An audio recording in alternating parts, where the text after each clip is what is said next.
Welcome, dear listener, to a gentle and heartfelt journey, a journey that begins in a small village near a deep, ancient forest, a journey shaped by two sisters whose love survived hunger, fear, and the silence of fate. If this story touches your heart even a little, then stay with it and share your warmth by giving your love and support to our humble tale. The village was simple and worn by years of struggle. The roofs were made of old straw, the walls were cracked by the sun, and the fields were never kind yet.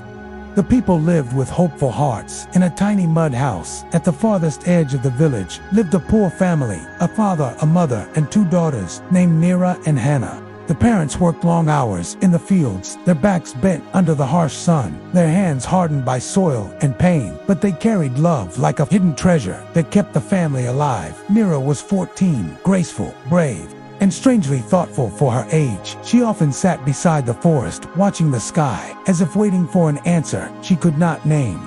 Hannah was soft-hearted, bright, and full of innocent laughter. She followed her sister everywhere, like a little river following a larger one, drawn by its strength. The sisters had nothing precious to wear or eat, yet their hearts shone with a warmth no wealth could ever buy. Every morning, the sisters walked toward the forest to collect fallen wood, their bare feet brushing the cool soil, while birds sang above them. Nira always walked slightly ahead, her eyes scanning the trees, as if something inside the forest called her. Hannah moved with a small skip in her steps, humming old songs their mother taught them. Even in poverty, they found moments of peace, moments that made life softer. One morning, as the sun lifted itself gently over the sky, Nira stopped suddenly. She felt a strange quietness in the forest, a silence with weight, like a message waiting to be heard. She placed her hand on a rough tree trunk and closed her eyes. Hannah looked at her with confusion and a little fear and asked what happened. Nira only shook her head and whispered that something feels different today. The forest felt deeper that morning, the shadows softer yet somehow heavier, as if the trees were hiding a secret. Hannah wandered near a cluster of bushes when something caught the light, a tiny glow buried in the mud. She knelt, reached out, and pulled out a small old locket that shimmered faintly, even in the dim light. Nira came rushing forward, stared at it, and felt her heart tremble. The locket had a delicate symbol carved into its metal, a symbol Nira had never seen yet felt strangely connected to. She touched it, and a sharp wave of recognition ran through her chest, as if the locket had been waiting for her for years. They brought it home without understanding how deeply it would change their lives. When they showed the locket to their mother, she froze, her body stiffened, her breath caught, and then tears filled her eyes. Nira and Hannah had never seen their mother cry like that. She sat down slowly, as if her legs had lost their strength, and whispered words they could barely hear. She told them that the locket belonged to someone they once lost, someone who shared their blood, someone they were never supposed to forget, yet were forced to leave behind. Nira felt her heartbeat, shaking her ribs. Hannah held her mother's trembling hands. Their mother finally gathered the courage to speak again and told them a truth buried for more than a decade. When Nira and Hannah were born, she said they were not twins, but triplets, three sisters brought into the world on the same night under a sky filled with uncommon light, a night when even the wind carried an unfamiliar sound. That night, a dangerous group known as the Kings of the Forest attacked the village. They believed children born under such a sky carried a power, a sign, something they feared, something they wanted to control. Desperate to protect the babies, the parents fled into the jungle, the father carrying two daughters, the mother carrying one. But in the chaos, one child slipped from the father's arms, swallowed by darkness. The parents searched, cried, begged, yet found nothing. They believed the child lost forever, swallowed by the merciless night. They never told Nira or Hannah the truth to protect them, to stop their hearts from breaking again and again. But now, the locket had returned a sign that the lost sister was alive, somewhere near or far, but alive. Nira felt her world tilt. She looked at Hannah, who stood silently, tears slipping down her cheeks, and she held her tightly. Nira told her mother that they must find their sister wherever she was. Whatever dangers lay ahead, they would face them together. Their blood, their bond, their story was not meant to remain broken. The next morning, they went to the only man in the village who knew the language of secrets, an old wise man called Elder Rami. He had lived longer than anyone, and spent many years studying the forest, its spirits, its shadows, its hidden paths. Nira placed the locket in his hand and asked if he knew its meaning. The old man looked at the symbol for a long, quiet moment. Then his eyes widened with recognition, and a deep sigh escaped his chest. He told them the symbol belonged to the Mark of Triad, a sign carried by 3 sisters of destiny, whose lives could change the balance of something ancient. They had heard myths of such children, daughters of the same night, born with the same invisible flame. Elder Rami warned them that if the locket had returned, it meant their missing sister was not only alive, but in danger. Nira felt a fierce determination rising within her. She knew they could not ignore this. They had to find their sister before danger reached her. Hannah nodded, fear in her eyes, but also bravery, the kind only love can create. Elder Rami pointed them toward the inner forest, the part where ordinary villagers never went, a place whispered about in fear and mystery. He told them they must follow the silent trail, the path where light bends and shadows move as if breathing. The sisters packed a small cloth bag with bread, water, and a soft shawl from their mother. Then with heavy, yet hopeful hearts, they walked toward the forest, not for wood, not for chores, but for truth, destiny, and blood. As they entered the deep jungle, the air changed around them. Darker, more ancient, the leaves thicker, the earth tighter under their feet. Nira held the locket in her fist, feeling its warmth almost like a heartbeat. Guiding her deeper, Hannah followed, close gripping Nira's arm. Every few steps, though she tried to be brave, her little heart beat wildly.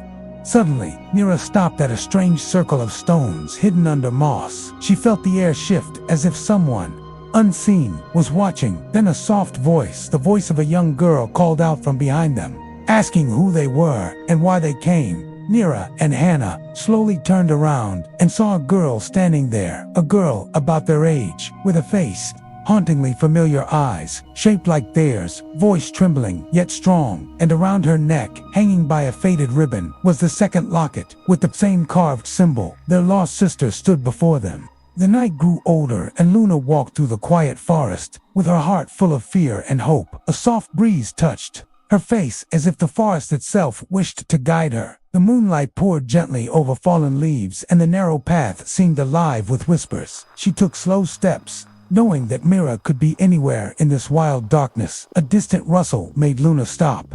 Her breath trembled, but she continued calling Myra just loud enough to reach any hidden ears. The trees listened in deep silence, and Luna felt her courage rising with every step. These words warmed Luna from inside. Far away, Myra sat beside a dim fire, her face pale from the long journey. The kind woman who found her prepared a simple meal. The warm light soothed Myra, yet her soul remained unsettled. She kept thinking of her mother and father, working in the fields. She pictured their tired hands and gentle smiles. Myra wished to run back to them, but she feared losing Luna in the dark. This touch gave Myra a little peace. At the same moment, Luna saw broken branches near a bush. Her heart jumped because the marks looked fresh. She followed them carefully, listening to the faint sound of crackling. All her senses awakened, and she prayed silently for her sister. A few more steps, and she saw a fading glow between the trees. It was firelight. Luna rushed toward it with shaking legs. Myra, who sat with her head down, suddenly heard footsteps. She lifted her eyes slowly, and her breath stopped for a moment. She thought she was dreaming. Luna stepped into the light, her face glowing with relief and fear. Both sisters stared at each other like two lost stars, finally finding their sky.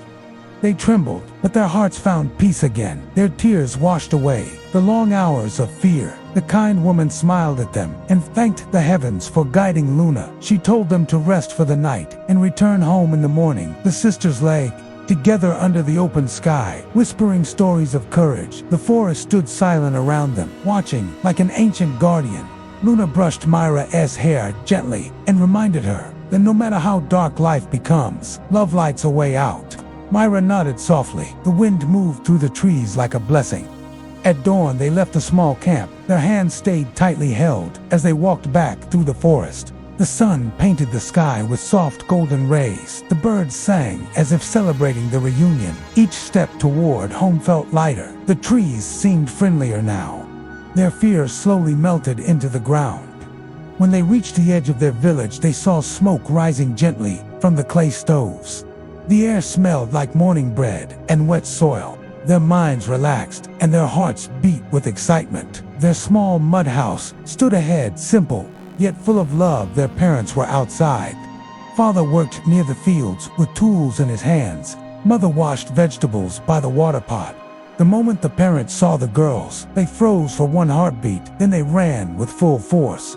The mother cried louder than Mira ever had. The father grabbed both daughters at once and pressed them to his chest. Their tears mixed into one single stream of joy. Their mother kissed their foreheads again and again, repeating thanks to the heavens. The father, who rarely showed emotion, held them longer than he ever had. He told them that nothing in the world mattered more than them. Not even the crops, not the long days of labor, nothing. Their simple home suddenly felt like a palace of miracles. After the reunion, the village gathered around as news spread quickly. Kind neighbors brought water, bread, and warm smiles. Some hugged the parents, some touched the girls' heads lovingly. The old village elder lifted his wooden staff and blessed the sisters, saying, "Love is a strength that even storms cannot break. When hearts stay united, even the poorest soil grows flowers." These words sank into the hearts of everyone standing there. In the following days, the sisters stayed close to each other, learning and working together. Luna helped her mother with field work. Myra helped her father with collecting water. They shared stories at night and comforted one another. Whenever sadness came, the fear of being lost turned into a lesson. The forest was no longer a place of terror. It became a memory of courage and faith. Luna discovered that she had a calm strength inside her. She learned to guide with patience and wisdom. Myra discovered that her heart held both innocence and bravery. She learned that curiosity should walk with caution. They balanced each other like two wings of one bird. Together, they made their family stronger. The parents felt proud that even without wealth, they possessed something richer: loyalty, kindness, unity, and deep love. One quiet evening, they sat outside watching the sunset. Both lanterns, small and simple, yet bright enough to guide a lost traveler. He told Luna and Mira that they were those lanterns for their family. Their light kept the home safe.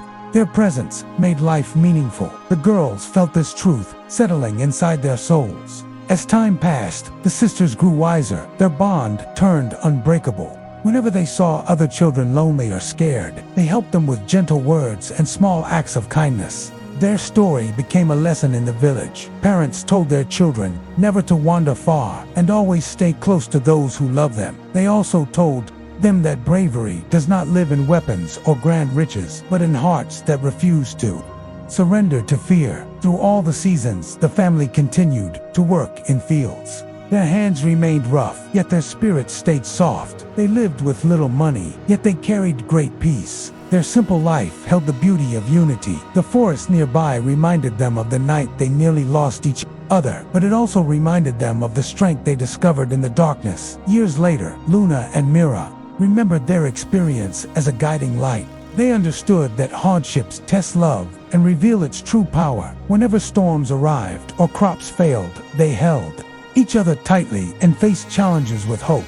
They had learned long ago that life can take many things away, but it cannot break those who walk together. Even today, their village speaks of the two sisters who found each other in the deep forest under the pale moonlight. Their story continues to inspire hearts. Their love stands as proof that even poor families shine when they stand united, and anyone who hears their journey feels a soft warmth in the soul, a reminder that courage and kindness make the world safer and brighter. And dear listener, as you reach the end of this story, I kindly request you to support this humble journey by liking and subscribing, because every gesture of kindness helps these stories reach more hearts. Your presence is precious, and your support means more than you can imagine.